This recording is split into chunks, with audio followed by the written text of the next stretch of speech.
Estamos de volta com o Parlamento com Deus de hoje, falando sobre ginástica cerebral. Deputada, aqui no bloco anterior, a gente estava falando sobre os benefícios de se ter uma vida equilibrada para ter um raciocínio melhor e até longevidade, né, como a Márcia estava falando, com a diminuição do estresse, tudo isso. Qual a importância da fé, na opinião da senhora, nesse mecanismo para ajudar, né, no raciocínio das pessoas e até nessa questão da longevidade? Hoje a gente percebe que, já está até comprovado, a doutora Márcia até no intervalo já conversou sobre isso com a gente, que a fé, ela modificou toda a nossa estrutura de vida. Com certeza, hoje você descobre que pessoas são curadas quando têm fé, que tomam remédio ou que não tomam remédio, e eles já provaram isso dentro dos hospitais, que acho que têm fé se curam com mais facilidade. E com certeza, quando ela estava falando para a gente aqui sobre esse estresse, eu acredito, e porque eu sou uma pessoa que tem muita fé em Deus, que a paz que você tem dentro do coração, que vem de Deus, ela faz modificar tudo, porque você se torna uma pessoa pacificadora, você faz por menos ao invés de fazer por mais, né? Você cria menos expectativa das pessoas. Você não tem tanta ansiedade, você não espera dos outros aquilo que as pessoas não podem dar. É mais tolerante. É mais tolerante. Então, tudo isso facilita o nosso estilo de vida. Eu digo assim, você tem que amar o seu próximo do jeito que ele é, não do jeito que você quer que ele seja. Exatamente. O seu amigo é do jeito que ele é. Então, essa inteligência que você tem que ter, essa capacidade de aceitar as pessoas como elas são, é que dá a você uma tranquilidade, uma calma. Senão você busca sempre, não, fulano tem que fazer desse jeito, não é do jeito que você vai conseguir que ele faça. Então, a fé que você tem em Deus, a certeza que Deus está no controle da sua vida, faz essa diferença. Então, isso com certeza diminui o seu estresse. Com certeza você já tem um estresse totalmente. A inteligência emocional associada à inteligência espiritual, né? Porque nós somos seres globais. A gente tem um corpo, a gente tem uma mente, a gente tem um espírito. Se isso não estiver em harmonia, em equilíbrio, certamente isso vai ser manifestado no corpo, fala, né? Traz mensagens. Então, por onde começar? Trabalhando a mente. Fazendo com que a gente pense com mais qualidade, levando em consideração que a gente tem uma dimensão espiritual, que a gente sente que fazer bem ao próximo é algo que é confortável para nós, muito mais para nós do que para o outro, né? É um presente. E aí você, quando rever a sua forma de pensar e considera que a espiritualidade também faz parte da sua vida, você passa a agir, ter atitudes também de forma diferente, de forma positiva. Então, o nosso corpo, ele é um reflexo da nossa mente, da forma como a gente pensa. E muitas vezes a gente se depara com pessoas que não têm essa visão holística, né, mais plena do ser humano, e a gente percebe que são pessoas que têm mais dificuldades, que têm, enfim, adoecem com mais facilidade, né? A gente percebe muito isso, e você colocou que hoje já nas grandes universidades do mundo, em Harvard, já tem pesquisas que mostram estatisticamente que as pessoas que têm fé, né, previamente, antes de serem submetidas, por exemplo, a uma doença, uma cirurgia cardiológica, elas têm uma facilidade muito maior de se recuperarem, sem dúvida alguma. Isso o doutor já pode comprovar, né? Isso já é comprovado. A gente vê isso no dia a dia. Mas na prática do cristianismo tem um dado fantástico, né, deputada? Quer dizer, a palavra, quer dizer, a Bíblia é muito claro quando diz, olha, para a gente meditar, orar e ler a palavra. Isso em vários pontos, tanto no Velho quanto no Novo Testamento. E eu faço um pareamento que nada mais é do que uma ginástica. Eu ler a palavra de manhã, de tarde, de noite, decorar textos, ler salmos, salmodiar, falar de tudo que é bom, que é agradável. Essa prática da leitura, de releitura, de reestudar o que já foi estudado, de identificar cada vez mais novos detalhes na palavra. E quantos de nós a gente vai ler um texto, ou ler um salmo, e cada vez que a gente lê um salmo é diferente, né? Somos nós diferentes, momentos diferentes, né? O texto é diferente, nós somos diferentes, a palavra que vem pra gente é diferente. Isso faz parte da vida cristã, gente praticar e exercer a palavra. E é uma ginástica cerebral. Eu sempre acordo cantando, louvando a Deus. Então eu acho que quando você acorda, está ligada a Deus, você já acorda feliz. Tem que manter essa conexão muito boa. Você mantém essa conexão, né? E vai mantendo durante o dia. E com certeza vai modificando a tua vida. Você vai sorrindo, às vezes as pessoas dizem assim, você está sorrindo, está acontecendo alguma coisa? Não, é uma paz mesmo. É uma alegria interior, que é essa ligação, que essa conexão. Essa conexão, né? Às vezes entram os ruídos, né? E às vezes a gente não consegue que se conectar muito com o transcendente. Antes de passar para as demonstrações do exercício do ábaco, eu queria que a doutora Sueli explicasse para a gente, no caso da terceira idade, quais são os benefícios da ginástica cerebral.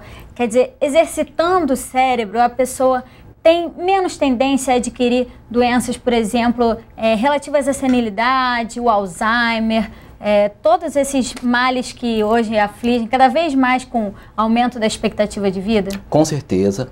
O que a gente tem de claro hoje são 2 focos. Primeiro, atividade física. Né? Já se sabe que a atividade física isolada retarda o surgimento de doenças neurodegenerativas. Isso é um fato. O segundo foco é o foco alimentar. Se sabe que a ingesta menor de algumas calorias também prolonga, né, não só o tempo de vida, como também prolonga o tempo de cognição, de estabilidade cerebral. Sem dúvida nenhuma, quantificar o exercício físico, o exercício cerebral, é muito difícil. Então, provavelmente seja essa a maior dificuldade em a gente instituir quem é que exercitou mais ou quem é que exercitou menos o cérebro. Mas, sem dúvida nenhuma, o exercício mental é uma prática para que a gente possa aí postergar as neurodegenerações. É claro que a farmacologia está vindo aí com uma série de estimuladores, né? O mais conhecido aí, tão utilizado, vou falar o nome comercial, a Ritalina, o Stavigil e tantas outras drogas que são neuroestimuladoras, também aumentando o fluxo cerebral, melhorando as sinapses, também são estimuladores para que esse retardo, para que haja um retardo no surgimento da degeneração ou até uma estabilização dela. A teoria com as dopaminas, enfim, é muito ainda pouco claro, né? Se sabe de muita coisa já, mas se tem pouco claro qual é o ponto nevrálgico da gente postergar aí o Alzheimer, as senilidades maiores.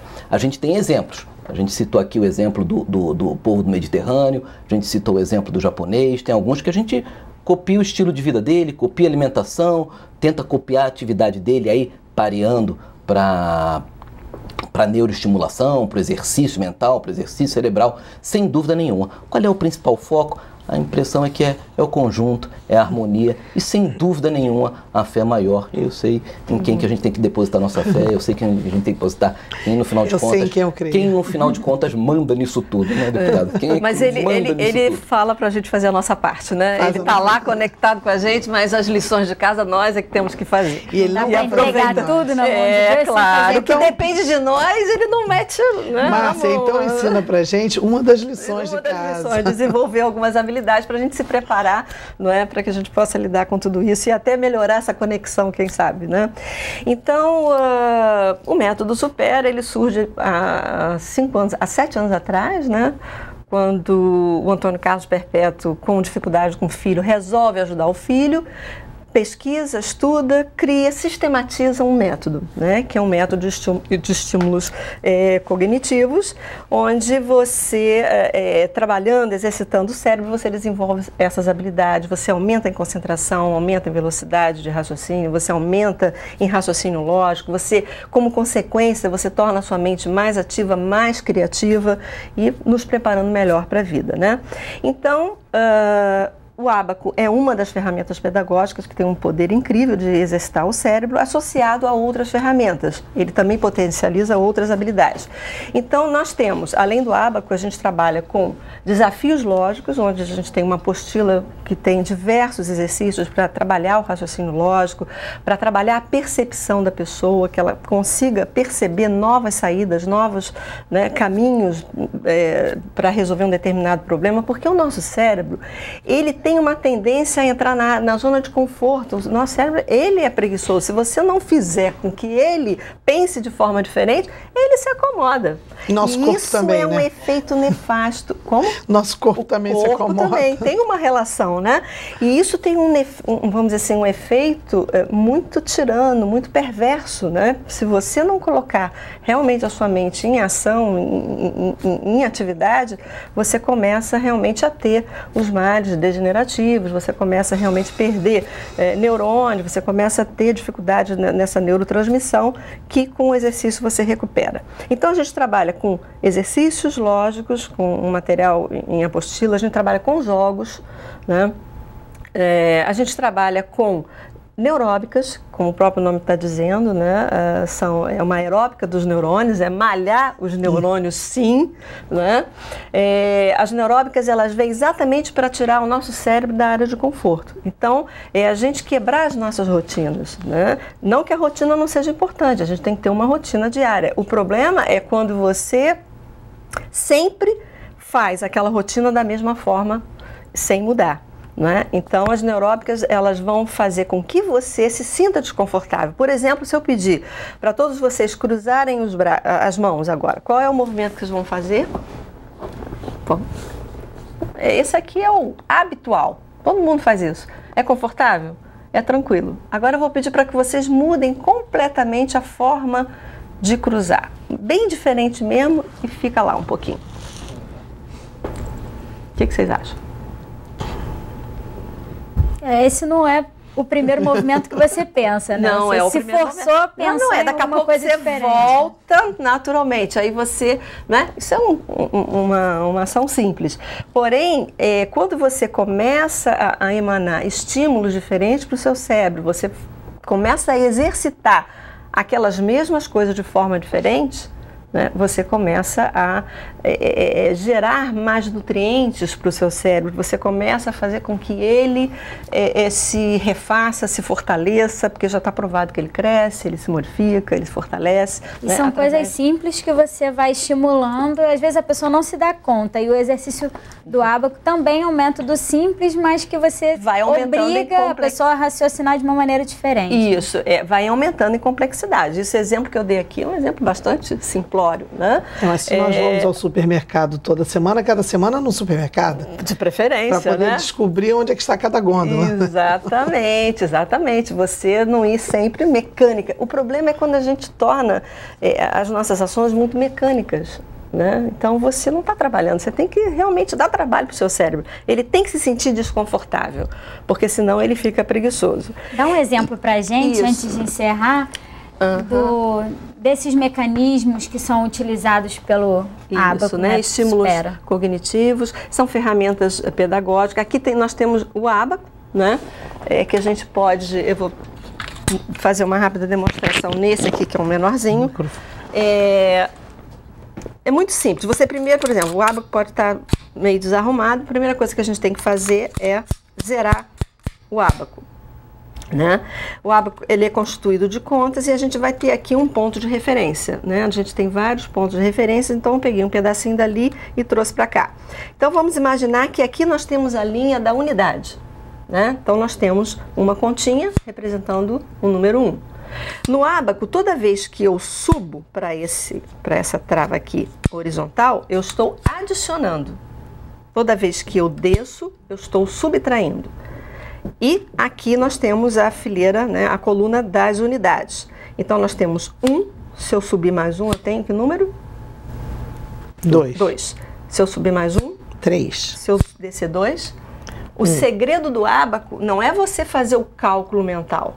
Se você fizer o cálculo mental, você está atrapalhando, tirando toda a energia que você está fazendo para usar o cálculo de uma forma diferente. É você confiar no resultado. E o resultado ele sempre vai aparecer aqui, né? Então, se eu desço essa continha, que número eu tenho aqui? 0. Aqui em cima, o valor é 5, né? Então, eu tenho aqui 5, 6, 7, 8, menos 2, 6. Né? Se aqui é a minha coluna da unidade, aqui eu tenho a coluna da dezena, aqui da centena e assim por diante. Né? Então, se aqui eu tenho 5, aqui eu tenho o quê? 50, aqui eu tenho o quê? 500. Né? Então, vamos lá. Se eu subo 3, subo 5 e subo 10, 20, 30, 40, 50. Né? Então, eu subi duas contas na coluna da dezena, subi 3 unidades e desci a continha equivalente ao número 5. Que número você tem aqui? 28. 28. Percebe que o ábaco, ele vai te dar a resposta. Você não precisa fazer o cálculo mental. né? Então, com isso, você vai desenvolvendo uma habilidade e uma concentração. Se você não tiver concentração, você não consegue fazer o ábaco. Então, no início, os alunos, eles sentem, assim, professor falando, às vezes, com mais de um aluno, sentem uma certa dificuldade. Lá pelas tantas, você vê literalmente que o grau de concentração é de uma tal ordem que você pode, professor, falar com 2, 3 alunos que ele está ali concentradíssimo. Evolui. Ele evolui. Bom, gente, infelizmente a gente precisa encerrar o programa. E aqui são outros jogos que a gente também trabalha no Supera. Deputada, queria que a senhora passasse para a gente os contatos seus e do Parlamento com Deus, para quem quiser entrar em contato. Primeiro eu gostaria que a Márcia desse o endereço da Supera. Isso. A gente dá o endereço virtual. O nosso site é o www.metodosupera.com.br. Se você quiser entrar em contato conosco, tvcondeus@alerj.gov.br. Todas as quartas-feiras, no auditório da Alerj, você é nosso convidado. Venha participar conosco do nosso culto. Estamos aqui orando e engrandecendo o nome do Senhor. Doutora Suero, muito obrigada pela sua participação. Márcia, obrigada por ter vindo. Eu que agradeço. Deputada, mais uma vez, obrigada pela presença. O Parlamento com Deus fica por aqui. Se você quiser rever esse programa, basta acessar o nosso site, que é www.tvalerj.tv. TV Alerj, o canal do povo fluminense.